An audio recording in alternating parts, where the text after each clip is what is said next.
James Webb telescope may have spotted first generation of stars in the universe అనే scientific విషయాన్ని తెలుసుకుందాం. James Webb space telescope ద్వారా శాస్త్రవేత్తలు విశ్వంలో ఏర్పడిన మొదటి తరం నక్షత్రాలైన పాపులేషన్ 3 స్టార్స్ ను కనిపెట్టినట్టు భావిస్తున్నారు. ఇది బిగ్ బ్యాంగ్ తర్వాత ఏర్పడిన కాస్మిక్ డాన్ ను పరిశీలించే అరుదైన అవకాశం. పాపులేషన్ 3 స్టార్ అంటే ఏమిటో తెలుసుకుందాం. ఇది విశ్వంలో ఏర్పడిన మొదటి నక్షత్రాలు. ఇవి హైడ్రోజన్ మరియు హీలియంతో మాత్రమే ఏర్పడి ఉంటాయి. వీటిలో హెవీ ఎలిమెంట్స్, మెటల్స్ ఏమీ ఉండవు. ఇవి బిగ్ బ్యాంగ్ తర్వాత 100 నుండి 200 మిలియన్ ఇయర్స్ లో ఏర్పడినట్లు భావిస్తున్నారు. ఇవి సూర్యుడి కంటే 1000 రెట్లు మాస్ కలిగి ఉంటాయి మరియు ఎక్స్ట్రీమ్ కాంతివంతంగా ఉంటాయి.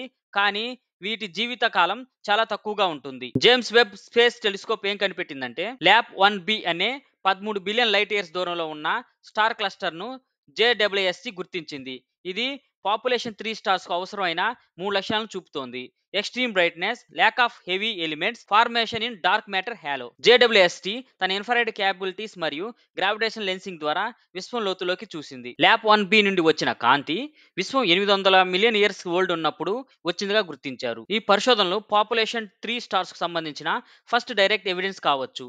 ఇది early galaxies formation, heavy elements ఆర్జన్ మరియు కాస్మిక్ ఎవల్యూషన్ పై కొత్త దృష్టికోణాన్ని అందిస్తుంది. తర్వాతి పరిశోధనలో పాపులేషన్ 3 స్టార్స్ లో మెటల్స్ లేవో నిర్ధారించాలి. ఇది నిజమైతే ఇది ఆస్ట్రానమీలో ఒక చారిత్రక ఘట్టం అవుతుంది. యూనివర్స్ యొక్క ఫస్ట్ లైట్ ను చూడడానికి ఒక విండో లాంటిది. ఈ వీడియో మీకు నచ్చినట్లయితే లైక్ చేయండి. Thanks for watching. మరిన్ని స్పేస్ వీడియోస్ కోసం మార్గదర్శి తెలుగు ఛానల్ సబ్స్క్రైబ్ చేయండి. జై హింద్.